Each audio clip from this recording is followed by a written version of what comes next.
하나님 말씀 사무엘상 15장 10절에서 21절까지의 말씀입니다. 사무엘상 15장 10절에서 21절입니다.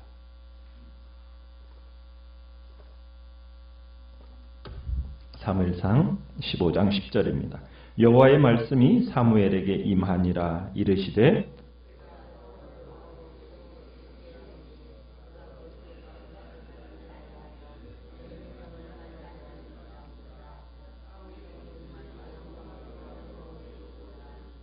사무엘이 사울을 만나려고 아침에 일찍이 일어났더니 어떤 사람이 사무엘에게 말하여 이르되 사울이 갈멜에 이르러 자기를 위하여 기념비를 세우고 발길을 돌려 길갈로 내려갔다 하는지라.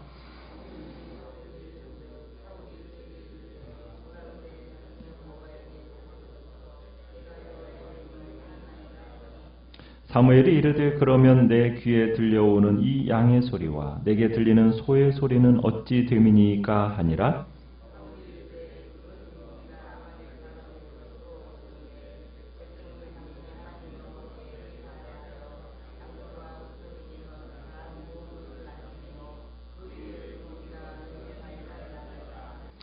사무엘이 사울에게 이르되 가만히 계시옵소서. 간밤에 여호와께서 내게 이르신 것을 왕에게 말하리이다 하니 그가 이르되 말씀하소서.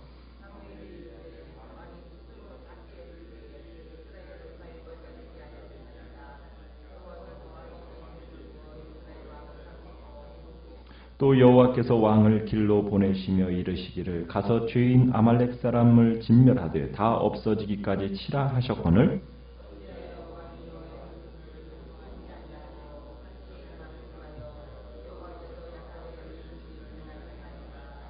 사울이 사무엘에게 이르되 나는 실로 여호와의 목소리를 청종하여 여호와께서 보내신 길로 가서 아말렉 왕 아각을 끌어왔고 아말렉 사람들을 진멸하였으나 다만 백성이 그 마땅히 멸할 것 중에서 가장 좋은 것으로 길갈에서 당신의 하나님 여호와께 제사하려고 양과 소를 끌어왔나이다 하는지라.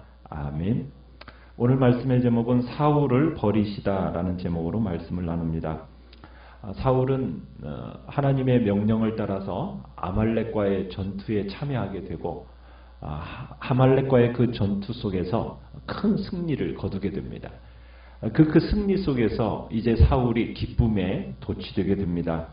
그런데 그 승리를 자기의 공로인 것으로 사울은 생각을 하게 됩니다. 그러면서 사울이 이 자신의 이 아말렉과의 원정 성과에 만족해서 12절에 보시면은 뭘 세웠다고 얘기하고 있습니까? 기념비를 세웠다고 얘기하고 있습니다. 그러니까 어디에 세웠냐면 헤브론에서 남쪽으로 15km 떨어진 갈멜이라는 곳에 자신을 위한 기념비를 세웠다. 이렇게 표현하고 있습니다. 과거 모세도 아말렉과의 전투에서 승리하고 나서 그 기념비로서 여호와 니시라는 제단을 쌓은 적이 있었어요. 그와 마찬가지의 행동으로 사울이 자신의 이 아말렉과의 전투에서의 승리를 모세의 전투에서 승리에 비기는 그런 교만한 행동을 지금 사울이 하고 있는 겁니다. 자, 승리에 젖어서 이렇게 자축하고 있는 사울을 바라보시는 하나님의 관점은 완전히 달랐어요. 하나님의 말씀이 다시 사무엘에게 10절에 보면 임합니다. 자, 뭐라고 11절에 이야기를 하고 있습니까? 사울의 그 불순종에 대해서 하나님이 실망하셨고 하나님의 녹이 띈 반응이 보여지고 있습니다. 하나님이 사울을 왕으로 세운 것을 뭐 하셨다?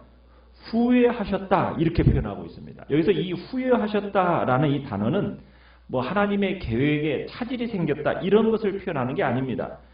이제 어쩔 수 없이 심판이 행해져야 하는 시점에 이른 것에 대한 하나님의 안타까움을 묘사하는 묘사하는 단어가 바로 이 후회하다라는 표현입니다. 그러니까 하나님의 마음이 안타까운 거죠. 자, 근데 이 마음이 사무엘에게 고스란히 전달이 되었습니다. 자, 이 하나님의 응답을 받고 사무엘이 어떻게 하고 있습니까? 근심하면서 밤새도록 이제 사울을 위해서 부르짖습니다. 이제 사무엘이 사울을 만나려고 아침에 일찍이 일어나서 이제 사울이 갈멜에 이르러서 자기를 위해서 기념비를 세우고 길갈로 내려갔다는 소식을 듣고 이제 그쪽으로 사무엘이 내려갑니다. 자, 아침에 사무엘이 사울에게 이르렀어요. 사울의 진영에 들어가니까 이미 지금 사울은 잔치를 벌이고 있죠. 그러면서 사무엘을 맞이하면서 사울이 뭐라고 명령을 하고 있습니까? 말을 하고 있습니까? 13절에 보니까 당신은 여호와께 복을 받으소서 내가 여호와의 명령을 행하였나이다. 자신이 하나님의 명령을 따라서 그 임무를 철저하게 완수했다. 지금 이렇게 선언을 하고 있습니다. 그러자 사무엘이 14절에 뭐라고 얘기하고 옵니까? 그러면 내 귀에 들려오는 이 양의 소리, 내게 들리는 소의 소리는 어찌됨입니까? 지금 그가 듣고 있는 이 짐승들의 소리에 대해서 반문을 하고 있는 겁니다. 그러자 이제 사울이 나름대로 자신이 이제 조리 있게 변명을 합니다. 뭐라고 변명을 하고 있습니까? 15절에 보니까 이것은 무리가 아말렉 사람에게서부터 끌어온 것인데 뭐 하려고 지금 남겨놓은 거라고요? 당신의 하나님 여호와께 제사하려고 남겨놓은 것입니다. 좋은 것들을 남겨놓은 것입니다. 라고 변명을 합니다. 여기서 우리는요 9절에 가보시면은 지금 아각과 양과 소의 좋은 것을 남겨놓은 것을 누가 한 일이라고 지금 얘기하고 있습니까? 9절에서는 사울과 백성이 이렇게 얘기하고 있죠. 그러니까 사울과 백성이 함께한 일이라고 성경은 얘기하고 있는데 지금 사울은 15절에서는 누가 한 일이라고 얘기하고 있어요? 백성들이 한 일이라고 얘기하고 있어요. 백성들이. 그러니까 자신과는 지금 무관하다는 거죠. 모든 것은 저 백성들의 일이지 자기와는 상관이 없다는 식으로 얘기를 합니다. 그러면서 무리에게 지금 책임을 돌리고 있어요. 사울은 지금 자기 책임을 모면하기 위해서 뭐라고 얘기하고 있느냐면 15절에서 누구의 하나님이라고 얘기하고 있습니까? 우리의 하나님이라고 얘기하고 있지 않고 당신의 하나님 이렇게 얘기하고 있어요. 사무엘과 지금 대화를 진행하는 중에 당신의 하나님, 당신의 하나님께 지금 예배드리려고 좀 남겨둔 건데 그게 뭐 크게 대수입니까? 소와 양 지금 제사를 드리려고 당신이 제사를 드릴 때 사용하려고 남겨둔 거예요. 하면서 지금 강조하고 있어요. 어떻게 보면 사울은 백성들과 짐승들의 소리에 귀를 기울였지만 누구의 소리에는 귀를 기울이지 못한 거예요?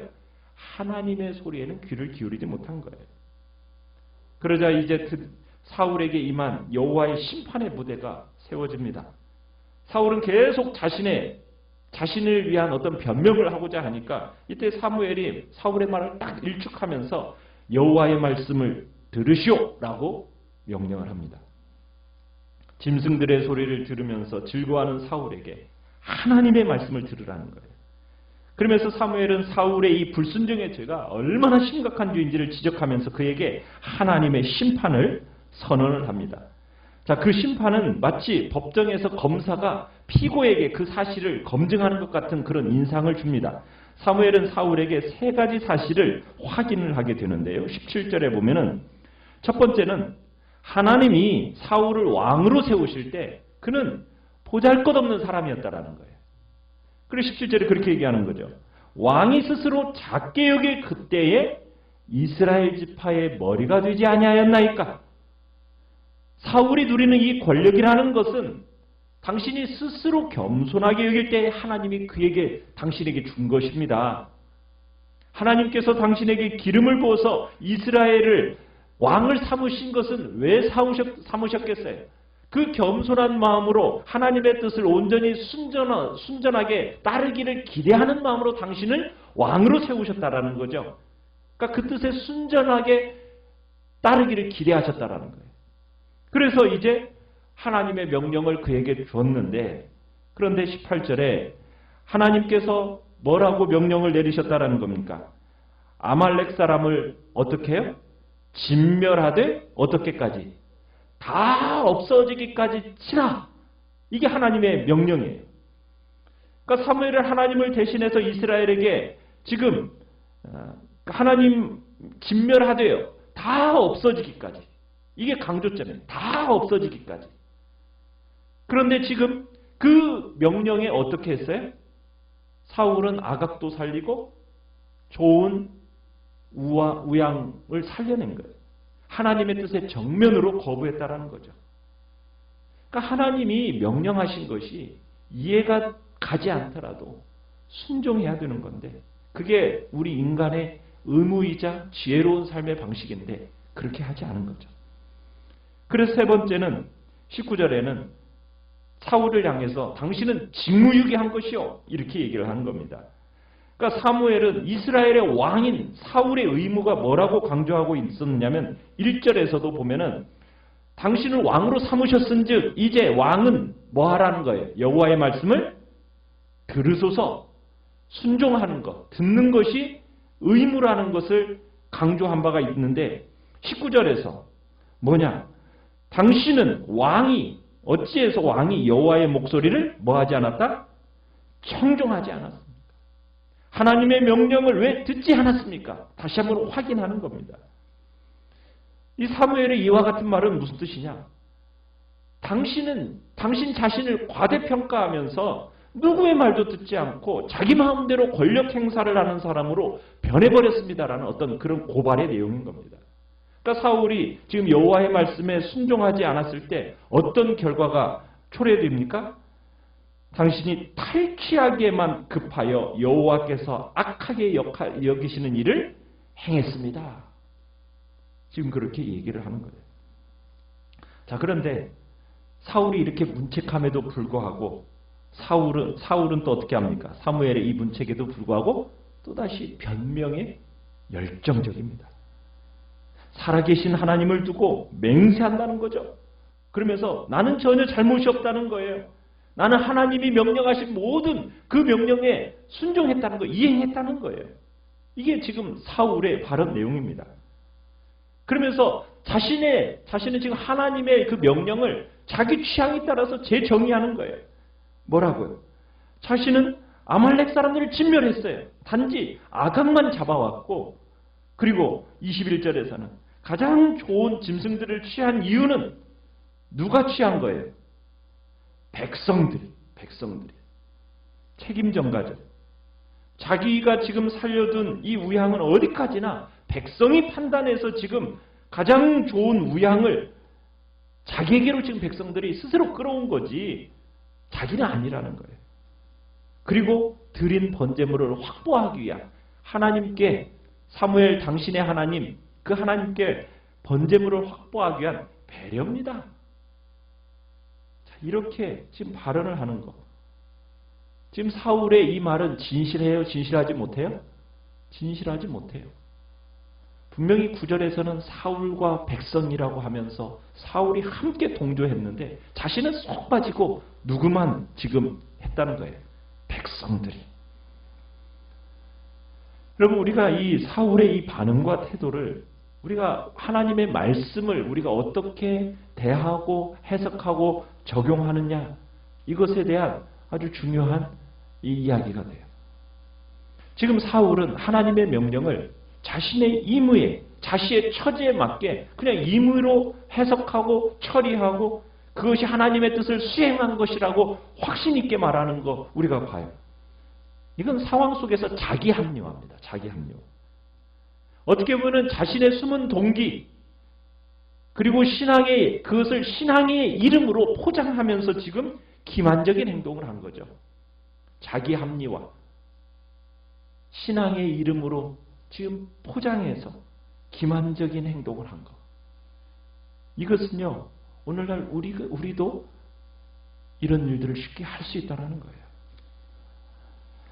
여러분, 사울의 허물은 오늘날 실용적인 논리, 상황 논리, 이게 지금 오늘날 판치고 있는 세상이잖아요.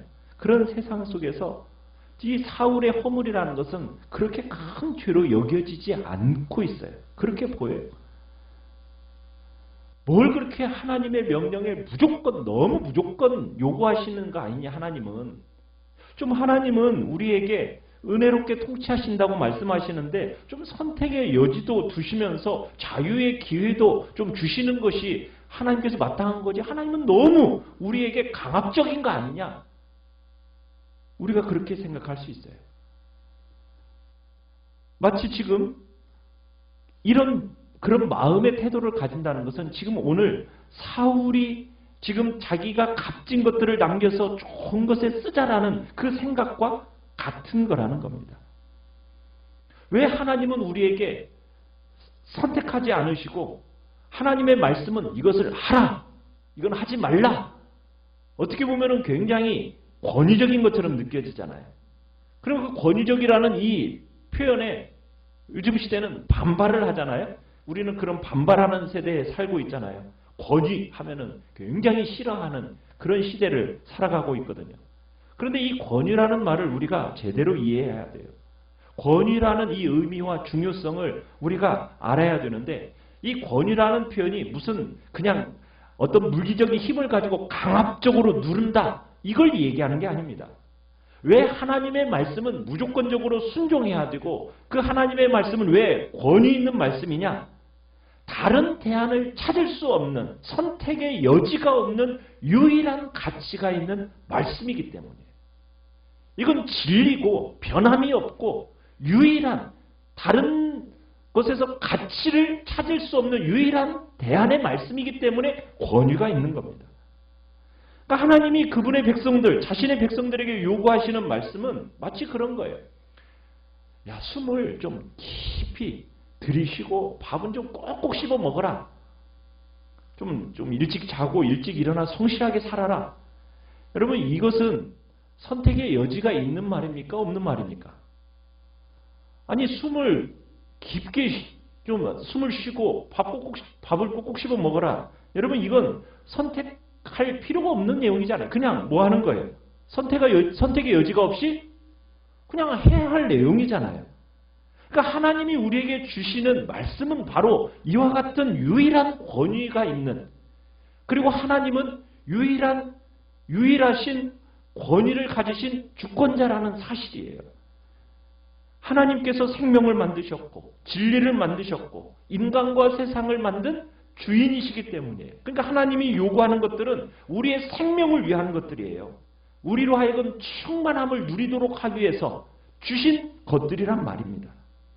그러면 우리는 그 말씀, 그 권위의 말씀을 있는 그대로 받아들이면서 뭐만 하면 되는 거예요? 순종만 하면 되는 내용이에요. 그런데 우리의 본성이 그렇지가 않아요. 자기중심적인 것을 우선적으로 생각하는 그런 사상과 시대의 조류 속에 살다 보니까 절대라는 말을 믿지 않아요. 항상 각각의 선택과 고집스러움을 주장하며 살아가는 시대에 살고 있어요. 그걸 소위 다원주의, 인본주의, 상대주의 이런 시대 속에 우리가 살아가고 있는 거죠. 그런데 기독교의 신앙은요, 그것을 용납하지 않죠. 인간 개인의 만족스럽지 않은 이 진위를 가리는 기준으로서 분명하게 하나님의 말씀은 우리에게 주어져 있기 때문에 이 권위가, 이 말씀에 대한 권위가 없어져 버리면 기독교 신앙도 사라져 버리는 거예요. 그래서 우리는 하나님의 말씀은 내 생각이 이해가 되든 되지 않든 내가 이 말씀에 대해서 임의로 해석해서 내 상황에 맞게 그렇게 첨삭하고 적용할 수 있는 내용의 말씀이 아니라는 거예요. 우리는 하나님의 말씀의 권위를 인정하면서 그 권위에 전적으로 순종하는 삶을 살아가는 것이 우리 신앙인이라는 것을 우리는 이 사울의 모습 속에서 다시 한번 확인하게 되는 겁니다. 그래서 오늘 우리는 하나님의 말씀의 권위를 철저히 인정하고 순종하면서 정말 마음과 정성을 다해서 우리의 참된 임금이 되신 예수 그리스도 그분을 사랑하고 그분만을 의지하고 살아가는 복된 자리에 서겠다고 다시 한번 결단하는 은혜가 있기를 간절히 축원합니다.